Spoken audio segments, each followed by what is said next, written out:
Buongiorno, eccoci qua. Dopo un bel po' di tempo, quasi più di un mesetto, vi ringrazio di avermi aspettato, di avermi seguito, di aver condiviso con me questi momenti meravigliosi.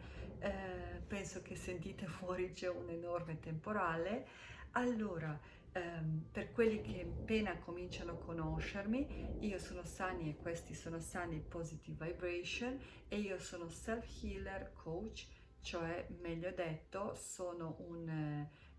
coach che aiuta le persone di trovare il modo migliore per autoguarigione. In miei video parlo della tecnica che utilizzo io, che si chiama sincronizzazione e che permette a sincronizzare la nostra energia con l'energia dell'universo e lavorare con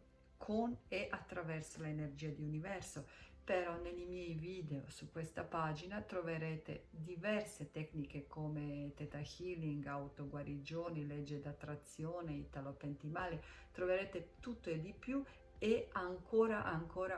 tanti argomenti che andiamo ad affrontare. Come dicevo, io vi ringrazio di avermi aspettato in questo periodo perché mi sono presa tempo non solo per le ferie, ma volevo condividere con voi anche un argomento un po' delicato. Cioè io in questo periodo ho, ho perso anche due carissime persone e per questo video sarà dedicato non alle, sì, alle persone che abbiamo perso, che vado a nominare oggi senza dire i loro nomi per rispetto delle famiglie, ma soprattutto per noi che ci restiamo qua, perché penso che il momento di lutto è un momento doloroso e c'è dietro di questo una sofferenza. In questo, per dirlo in breve, senza nominare i nomi per rispetto veramente delle famiglie, io quest'estate ho perso due carissime persone, una madre di un mio amico carissimo che era anche la mia amica perché era una persona, una donna straordinaria, una grande lavoratrice e tutti quelli che lo sanno di chi si tratta e che ha vissuto come una madre single, che ha, ha fatto crescere due figli e che ha dato molto, ha lasciato molto alle persone intorno a sé. E un'altra è un mio carissimo amico che ci ha lasciato recentemente, che non è sempre stato, si potrebbe anche discutere e criticare il suo stile di vita, di cosa non è stato sempre una persona, eh, mh, come dire, da ammirare, però nella sua esistenza ha lasciato su tante persone un grande segno anche di coraggio e di buona volontà e di un potenziale e attraverso le sue trasformazioni, oltretutto per me è stato un buon amico. E per questo io saluto la sua famiglia, ma voglio soprattutto affrontare questo momento riferito a noi che ci rimaniamo, non le persone che vanno, io credo, e anche se voi non ci credete magari nella reincarnazione, nelle anime, questo, in qualsiasi forma di religione, ma persino atei comprendano e credono negli angeli o comunque nella anima che ci lascia il corpo. Di cosa stiamo parlando? Di una morte fisica, ma alla fine, senza che viene detto specificamente, eh, si comprende che nostra anima ci lascia il nostro corpo e va, ma viene percepita questa continuazione di vita. Perché? Perché l'anima non muore mai. In qualsiasi religione, in qualsiasi stile di vita noi abbiamo, si comprende proprio questo, che noi lasciamo il nostro corpo fisico, ok? E la trasformazione va verso una energia diversa, va in un tempo dove tempo non c'è. E per questo io a tutte le persone che hanno provato, perché nessuno viene risparmiato di questa cosa qua, a tutti noi, eh, vengano date le persone nella vita come genitori, amici, il partner,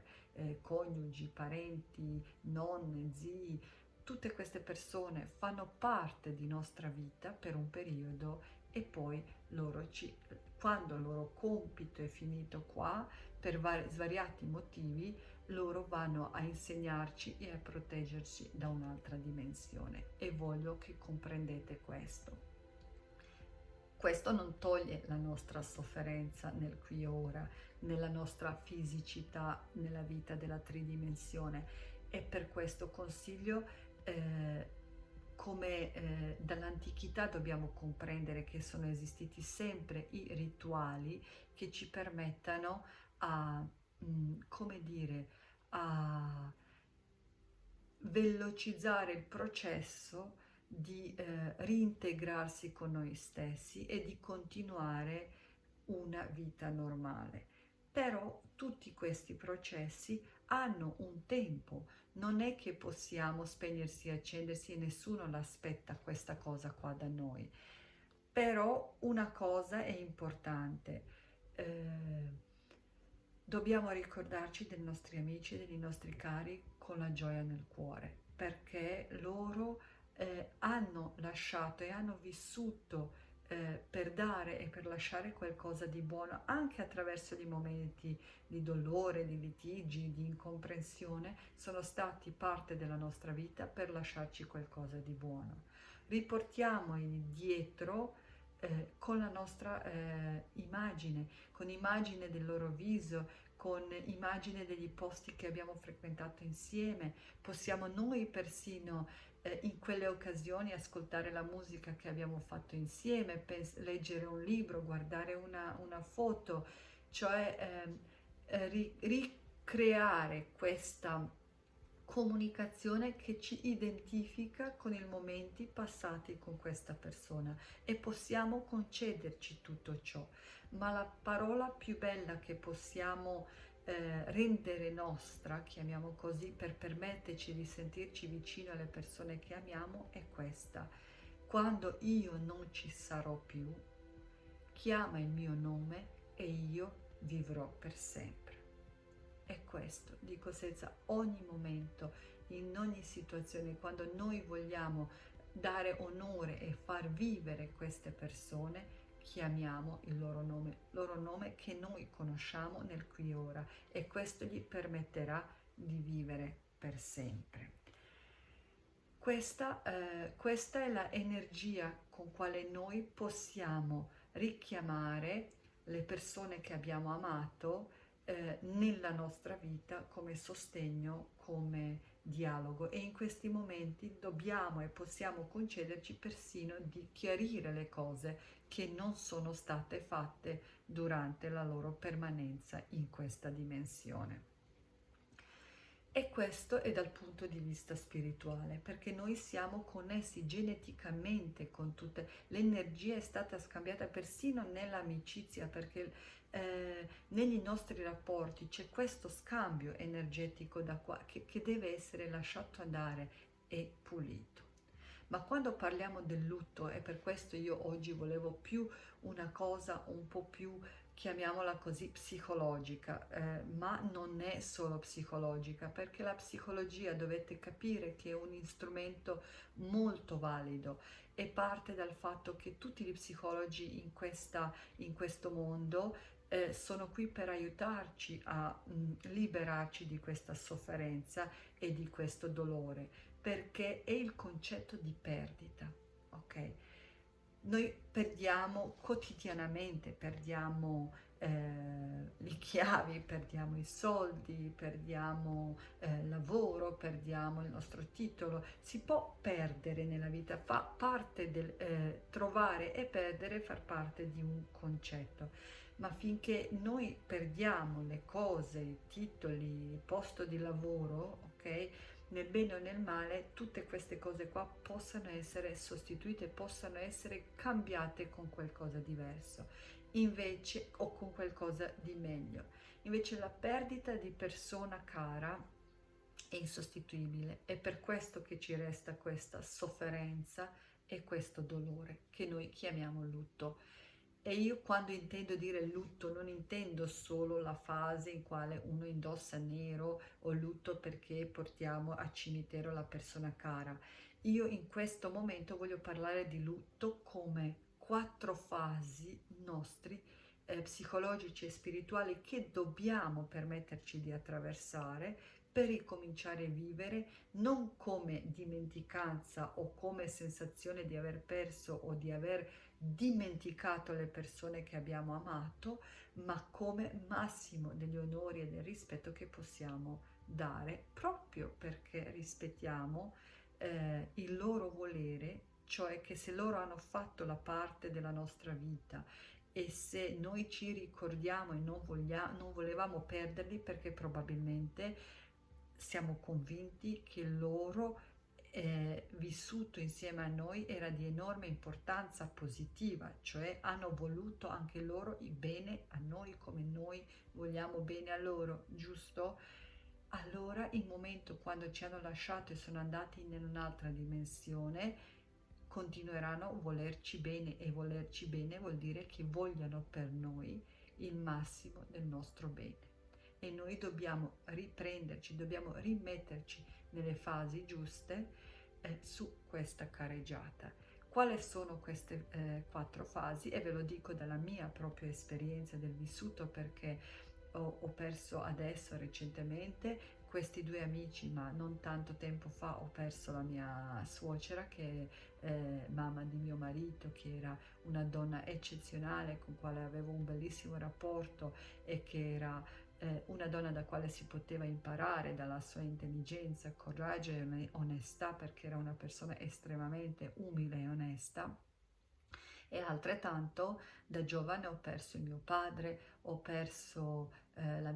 tutte le due mie nonne, le persone che ho veramente amato, e ogni volta quando una di queste persone usciva fuori dalla mia vita portava con sé qualcosa di me, ok? È come un senso di vuoto. Perché? Perché tutte queste persone occupano un spazio nella nostra vita, occupano un spazio fisico, e per questo si chiama la prima fase è la incredulità. Incredulità che questa persona fisicamente non c'è più, e dopo prime volte che entriamo nelle stanze dove era, negli spazi, vedendo il divano dove stavano sedute piuttosto che bar che frequentavamo, perché se sono stati i nostri amici, i nostri partner, eh, semplicemente sentiamo persino fisicamente la mancanza dell'aria nel comprendere che lì non c'è più. Questo momento di incredulità passa nella seconda fase, che è quella in quale noi cerchiamo di ritrovare questa persona in tutte le altre situazioni, in tutte le altre persone, cerchiamo di sostituirla, cerchiamo persino di avere segnali dall'esterno attraverso riconciliazione dei numeri, delle varie ricerche per confermare che non abbiamo, sotto virgolette, perso questa persona, cioè siamo nella ricerca di questa stessa persona, che nella terza fase, e tutte queste fasi vi dico che dovete, non vi sto dicendo perché con questo che vi dico è una cosa che adesso non esisterà più o vi diminuirà il dolore, no, io vi solo sto dicendo che sono le fasi assolutamente naturali e dovete permettervi di viverle, perché solo in questo modo noi riusciamo ad arrivare attraverso questi quattro step alla finalità di comprendere che loro non moriranno mai e saranno a fianco a noi. Di conseguenza, dopo, quando abbiamo compreso che non riusciamo a trovare in nessuno e che non esiste possibilità di scambiare questa persona con qualcun altro, arriviamo al momento di completa disperazione, cioè di sofferenza e di dolore che è praticamente quasi fisico. Abbiamo queste isterie, aggressività, pianti, urli, nervosi, sensazioni di non di abbandono completo persino possiamo essere arrabbiati con l'universo, con Dio, chiamateli come volete, perché sentiamo come forse qualcuno ci ha tolto qualcosa di importante e questa rabbia, questa disperazione si trasmuta se facciamo passi giusti. Per questo che dico dobbiamo sfogarsi, dobbiamo piangere, dobbiamo fare questo processo in quale comprendiamo, come ho detto prima, che quando persona non c'è più, se noi chiamiamo il suo nome, lei vivrà dentro di noi per sempre. E questa è la verità. Nell'altra dimensione comprendere che loro ci sono, che loro ci saranno per sempre e che in qualsiasi momento loro fanno parte del nostro codice genetico, della nostra esistenza, della nostra antichità, di tutte le altre dimensioni in quali il loro scopo è quello di starci vicino. Una volta compreso questo, andiamo a ricostruzione della nostra vita, cioè completare il lutto nella capacità di accettare che, consapevoli che loro fanno parte della nostra vita, dobbiamo dare meglio di noi per continuare a vivere e a trovare tutta l'energia positiva, tutto quello che noi lo sappiamo che loro avrebbero voluto per noi. Dobbiamo trovare la forza e l'energia di andare avanti, di amare e di permettere all'amore di far parte della nostra vita. Solo così diamo a onore vero, oltre a chiamando il nome e tenendo vive dentro di noi queste persone, permettendole di vivere per sempre, diamo onore alla loro esistenza. Spero di esservi stata d'aiuto, spero di esservi che sono stata comprensibile nel farvi comprendere che avete diritto di provare dolore, ma avete scelta di non rimanere nel dolore per sempre, perché nessuno ve lo chiede. Anzi, i vostri amati, i vostri cari e i vostri antenati vogliono che voi onorate la loro vita vivendo la vostra. Spero che vi sono stata di grande aiuto. Comunque volevo condividere con voi anche un'altra cosa. Ho letto quest'estate, ma anche prima, un librettino piccolino che l'ha scritto Margaret O'Kelly, lo troverete sull'Amazon, perché esclusivamente non posso farvi vedere il libro fisicamente perché è stato scritto esclusivamente nell'ebook, perché è molto leggero, riuscite a leggere in un fiato, che tratta proprio questo argomento, anche un po' più riferito all'antichità e al passaggio riferito tra vita e morte, veramente veramente molto carino. Si legge, come vi ho detto, in un fiato, a solo 10 pagine. Se vi interessa potete trovarlo, sotto negli titoli vi lascerò il nome del libro e della scrittrice e vi auguro una buona lettura. Vi ringrazio per tutto e spero che vi siete divertiti. Se avete commenti, se avete desideri, sono a vostra disposizione e insieme possiamo fare molto. Se avete voglia e pensate che possiamo essere d'aiuto a qualcun altro, a chiunque altro, vi invito di condividere e di far crescere questa pagina. Grazie mille e vi auguro buona settimana e ci sentiamo e ci vediamo settimana prossima. Un abbraccio forte.